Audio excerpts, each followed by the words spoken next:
बोले भारत माता की।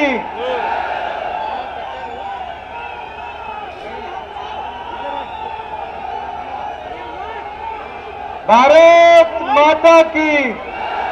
भारत माता की। मंच पर उपस्थित हम सबके प्रेरणा स्रोत पार्टी के वरिष्ठ नेता परम श्रद्धेय लाल कृष्ण आडवाणी जी, पार्टी के सम्माननीय अध्यक्ष परम श्रद्धेय नितिन गडकरी जी, पूर्व में राष्ट्रीय अध्यक्ष रहे आदरणीय वेंकैया नायडू जी, राष्ट्रीय महामंत्री अनंत कुमार जी, धर्मेंद्र प्रधान जी, विजय गोयल जी, दिल्ली प्रदेश के अध्यक्ष विजेंद्र गुप्ता जी,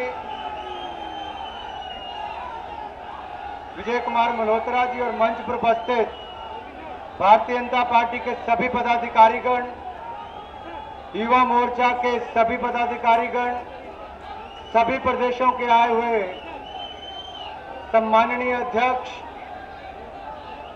और पूरे देश भर से आए हुए मेरे प्रिय कार्यकर्ता मित्रों, मैं समझ सकता हूं आप में कितना आक्रोश है। आपका आक्रोश आज मेरे मीडिया के बंधुओं के माध्यम से न केवल दिल्ली के लोगों को बल्कि पूरे देश भर के लोगों को पता चल जाएगा कि आज जिस माहौल में हम जी रहे हैं, सांस लेनी मुश्किल हो गई है। ऐसा वातावरण है, बेचैनी होती है। इस वातावरण में एक बेचैनी है। इस वातावरण में लगता है घोर भ्रष्टाचार है। लेकिन मैं आपसे पूछता हूं, क्या इस देश में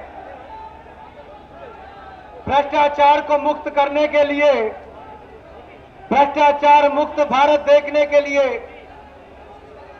किसी में ऐसी इच्छा शक्ति है, किसी राजनीतिक दल में, किसी युवाओं में, क्या किसी में इच्छा शक्ति है कि भ्रष्टाचार को समाप्त किया जा सके?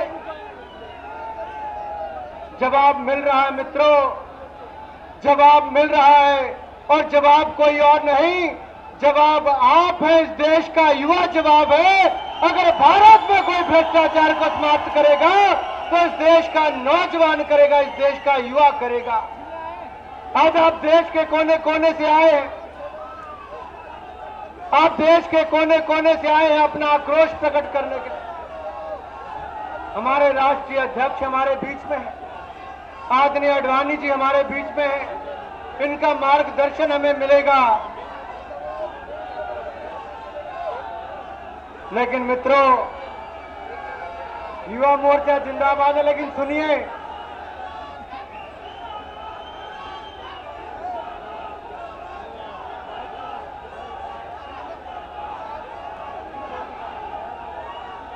मित्रों, ये आक्रोश आप संसद पर दिखाएंगे, संसद का घेराव करेंगे, भ्रष्टाचार मुक्त भारत बनाएंगे, संघर्ष करेंगे। पिछले वाले मेरे मित्र नहीं करेंगे क्या? संघर्ष करेंगे, भ्रष्टाचार मुक्त भारत बनाएंगे, इस भ्रष्ट सरकार की गद्दी छुड़वाएंगे, भारतीय जनता पार्टी को सत्ता में लेकर आएंगे। अगर आपने तय कर लिया है, इस युवा भारत के युवाओं ने तय कर लिया है, तो निश्चित तौर पर भारतीय जनता पार्टी केंद्र में भी सत्ता में आएगी और भारतीय जनता पार्टी का झंडा लहराएगी। लेकिन मित्रों, हम सबके सामने ये जो जेल बनी है, तिहाड़ जेल, इस तिहाड़ जेल के अंदर कौन है? वो लोग हैं जिन्होंने लाखों करोड़ खाए।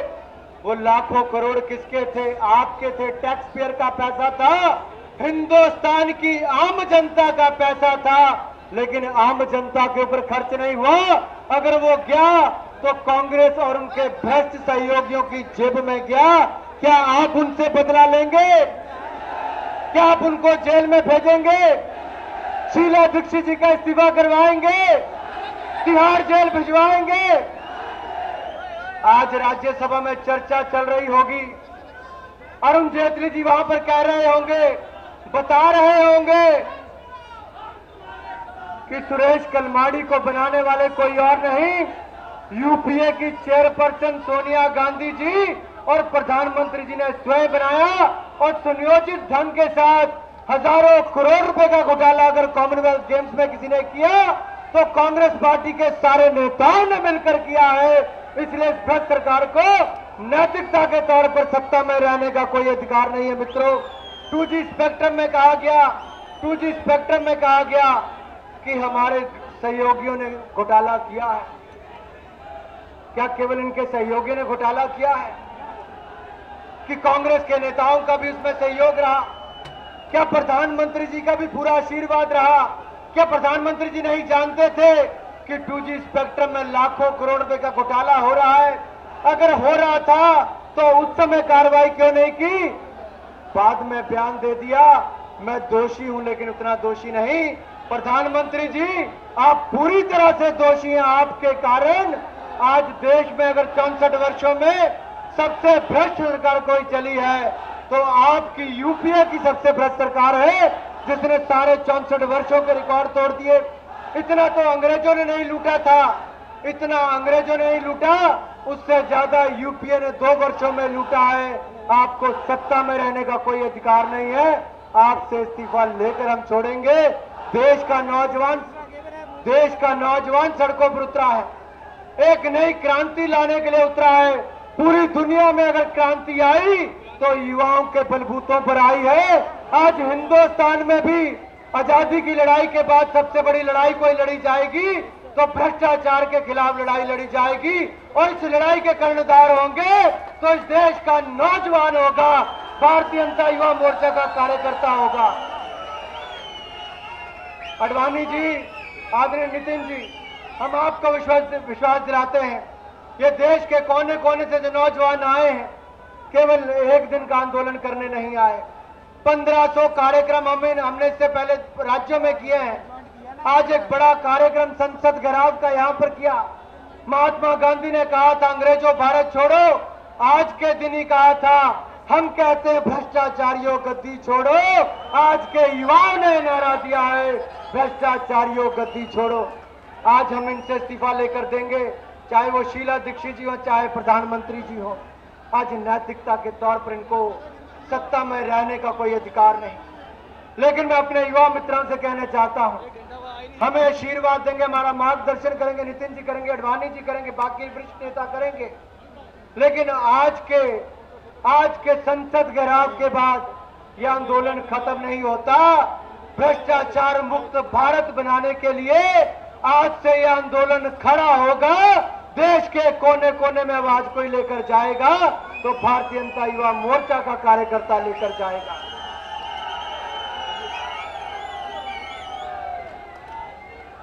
आपने एक नारा दिया है यहां पर आने से पहले, वही नारा देकर मैं अपनी बात समाप्त करूंगा।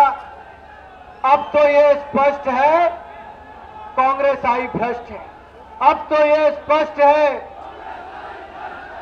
आवाज नहीं आ रही, अब तो ये स्पष्ट है, अब तो ये स्पष्ट है।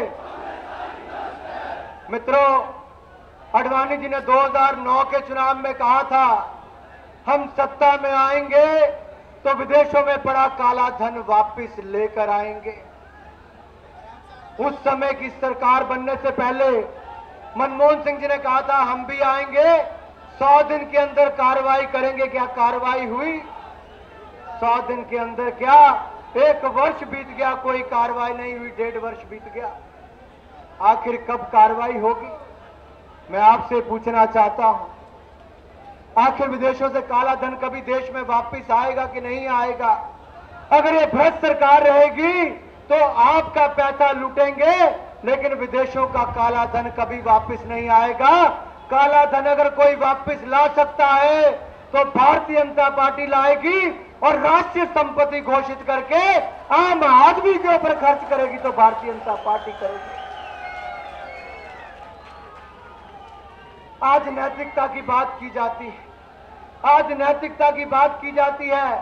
मेरे मीडिया के मित्र पूछ रहे थे कि कांग्रेस आई कहती है कि शीला दीक्षित के ऊपर आरोप तो बहुत गंभीर नहीं है। मैं आपको याद करवाना चाहता हूं, बहुत वर्ष पहले अडवाणी जी के ऊपर बात आई थी, नैतिकता के आधार पर उन्होंने इस्तीफा दिया था और कहा था मैं पाक साफ भी हूं, और हमारी पार्टी ने वो करके दिखाया था, केवल सत्ता में बने रहने के लिए नहीं, केवल अपना पद संभालने के लिए नहीं। इस देश में, इस देश की राजनीति में एक ऐसा उदाहरण लाल कृष्ण अडवाणी जी हैं। आज उनसे उदाहरण लेकर कांग्रेस आई को अपने नेताओं के इस्तीफे दिलाने चाहिए, क्योंकि अगर उनके नेता भ्रष्ट हैं तो इस्तीफा दें, निष्पक्ष जांच हो और जांच के बाद उनके लोगों को तिहाड़ जेल भेजा जाए, क्योंकि देश की जनता का पैसा कांग्रेस के नेताओं ने खाया है। इसलिए हम इस मंच से एक बात कहते हैं, अगर शीला दीक्षित का इस्तीफा नहीं लिया गया, अगर कांग्रेस इसी तरह भ्रष्टाचार करती रही, तो इसी तरह का आंदोलन पूरे देश भर में खड़ा करेंगे और इस भ्रष्ट सरकार से आपको छुटकारा दिलाएंगे। मैं पार्टी के वरिष्ठ नेताओं का, आदरणीय अडवाणी जी का, नितिन जी का और पार्टी के सभी नेताओं का युवा मोर्चा की ओर से धन्यवाद करता हूं कि आपने यहां पर आकर युवा मोर्चा का मार्गदर्शन किया, और अपनी ओर से जो पूरे देश भर से लाखों नौजवान यहां पर आए हैं, कई विधायक, कई सांसद यहां पर आए हैं, मैं आप सबका भी बहुत बहुत धन्यवाद करता हूं। जय हिंद, जय भारत।